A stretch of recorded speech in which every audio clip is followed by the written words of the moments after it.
Bienvenue dans l'univers merveilleux de Funky Doo. Découvrez une belle histoire de la collection L'Heure du Conte.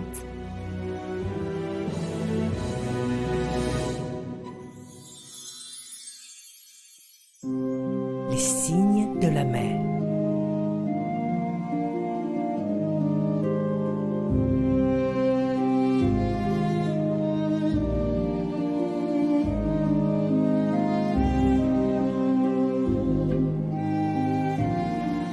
Il était une fois l'Irlande, une île merveilleuse que l'on appelle aussi l'île d'Émeraude, tant le vert profond de ses paysages rappelle celui de la pierre précieuse. C'est un pays de contes et de légendes, une terre où chaque rocher a son histoire, tel celui qui domine la plus haute falaise, tourné vers l'océan comme un guetteur éternel. Autrefois, un jeune fermier venait souvent flâner au pied de cette falaise. Assis au bord de l'eau, il rêvait en regardant l'horizon.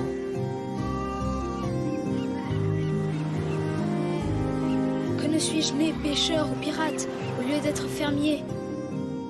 Je dois élever des moutons et cultiver des champs hérissés de cailloux toute ma vie, alors que le monde est si grand, l'océan si vaste.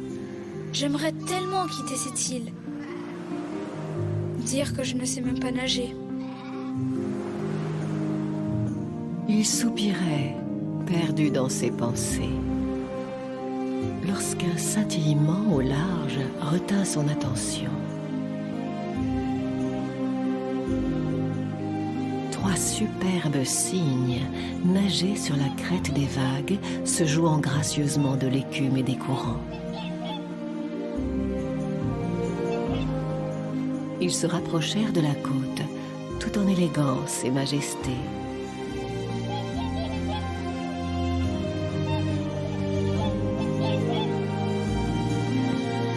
Le jeune garçon fut subjugué par la beauté des grands oiseaux.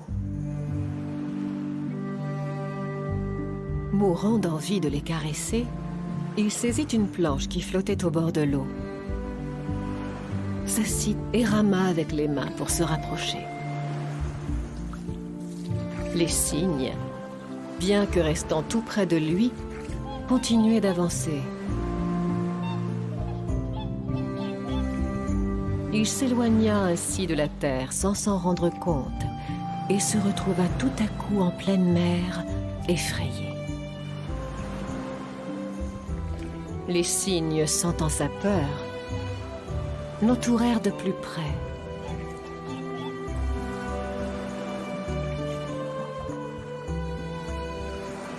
Le plus petit d'entre eux portait une plume couleur nuit, brillante comme un diamant noir.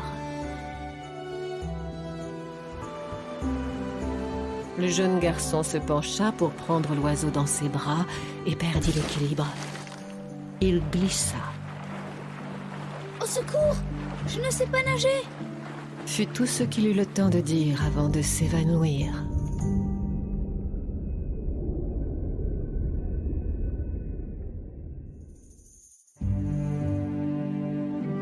Lorsqu'il revint à lui, il était couché sur un lit de plumes dans la plus belle chambre qu'il eût jamais vue. 3 jeunes filles aux grands yeux sombres et à la peau blanche comme neige le regardaient gentiment.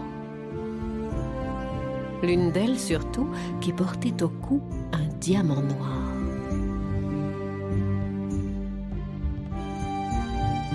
Suis-je mort? Sommes-nous au paradis? Elles éclatèrent de rire. Tu n'étais pas très en forme lorsque nous t'avons trouvé, mais tu parais tout à fait vivant maintenant. Veux-tu visiter notre château et nous raconter ton histoire? Le jeune garçon expliqua d'où il venait, comment il s'était irrésistiblement senti attiré par les cygnes, et les avait suivis jusqu'en pleine mer, oubliant toute prudence. Quant à savoir par quel miracle il ne s'était pas noyé, impossible à dire. Les 3 jeunes filles lui firent visiter leur domaine dans une cascade de voix joyeuses et d'éclats de rire. Où qu'il posa le regard, tout n'était que beauté, richesse et harmonie. Même dans ses rêves les plus fous, il n'avait jamais imaginé tant de merveilles. La jeune fille au diamant noir s'approcha.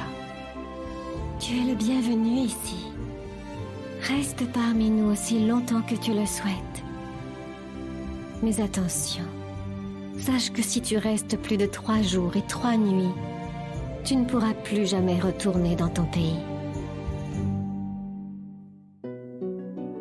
Le jeune fermier pensa qu'il ne pouvait y avoir de plus fabuleux endroit au monde que ce château, ni de plus belle et plus douce compagnie que celle de ces jeunes filles. Pourquoi rentrer? Il resta et oublia son passé. Pendant des années, les jours passèrent gaiement, doux et plaisants.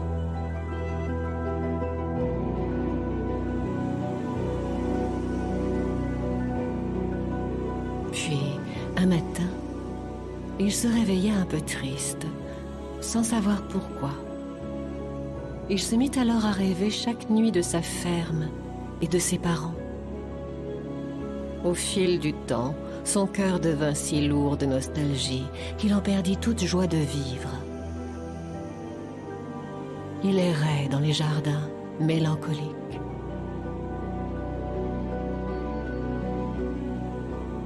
Pourquoi suis-je si malheureux? Je vis dans le plus bel endroit au monde, et je ne vois même plus rien de ce qui m'entoure. Les fleurs n'ont plus de parfum, les fruits, plus de saveur. Le soleil ne me réchauffe plus.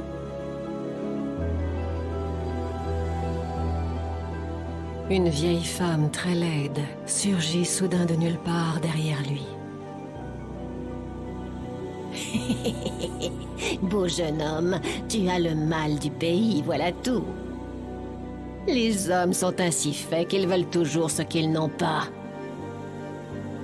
Toi, tu vis ici, mais tu rêves d'être ailleurs.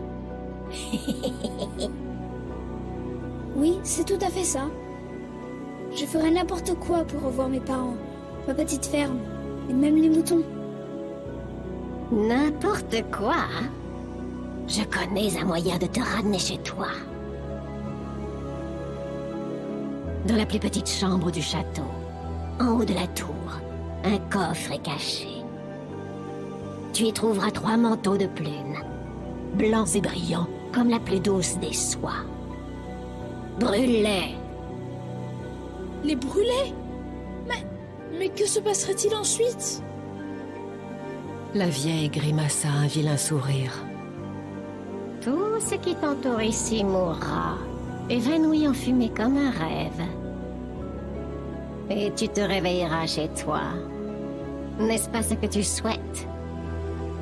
Le jeune garçon fut horrifié par les paroles de la vieille femme et la chassa en colère. Va-t'en, vieille sorcière! Jamais je ne ferai une chose aussi horrible! Tu es folle! Ces cris attirèrent les 3 jeunes filles, auxquelles il rapporta les paroles de la vieille femme. Celle qui portait un diamant noir sourit tristement. Cette sorcière veut notre perte depuis longtemps. Mais tu es un ami loyal et fidèle, heureusement. Nous t'aiderons à rentrer chez toi. Si c'est vraiment ce que tu souhaites. Le jeune fermier retrouva toute sa joie d'un coup. Vraiment? C'est possible? Je veux juste passer un moment là-bas, revoir mes parents, mes amis, leur dire que je vais bien. Je vous promets que je reviendrai après et que je serai le garçon le plus heureux au monde. Une larme perla au bord des cils de la jeune fille. Mais tout à son bonheur, le fermier ne la vit pas.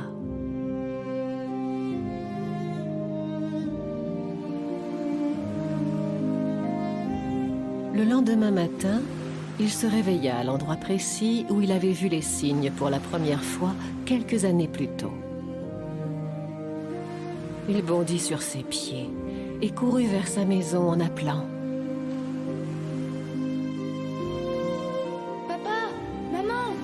c'est moi, c'est votre fils. Je suis revenu. Les parents du jeune fermier furent fous de joie de retrouver leur fils. Lui se sentit profondément heureux d'être auprès d'eux, entouré de prairies clairsemées de paisibles moutons blancs, comme autant de petits bouquets d'écume sur une mer d'émeraude.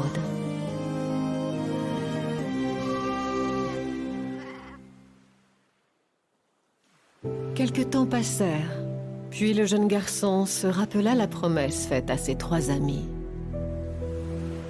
Voulant les rejoindre, il retourna à l'endroit de leur première rencontre et attendit.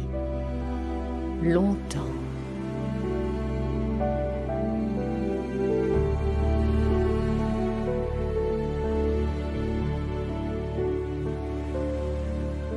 Il grimpa sur la falaise pour scruter l'océan de plus haut, guettant inlassablement le bleu des vagues à la recherche de 3 petites taches blanches. 1000 fois il crut les voir. Hélas, les signes ne revenaient pas. Le cœur brisé, le jeune garçon finit par comprendre que jamais il ne les reverrait. Mais il refusa de quitter la falaise, fixant désespérément l'horizon. Tant et si bien qu'à force de rester immobile, son cœur ralentit et cessa de battre.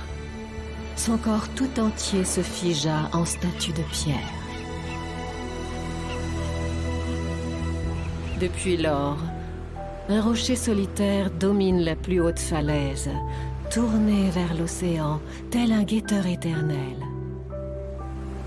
On dit que peu importe le temps passé, il reprendra vie le jour où 3 signes des mers apparaîtront à l'horizon. Ainsi en va-t-il en terre d'Irlande, pays de contes et de légendes.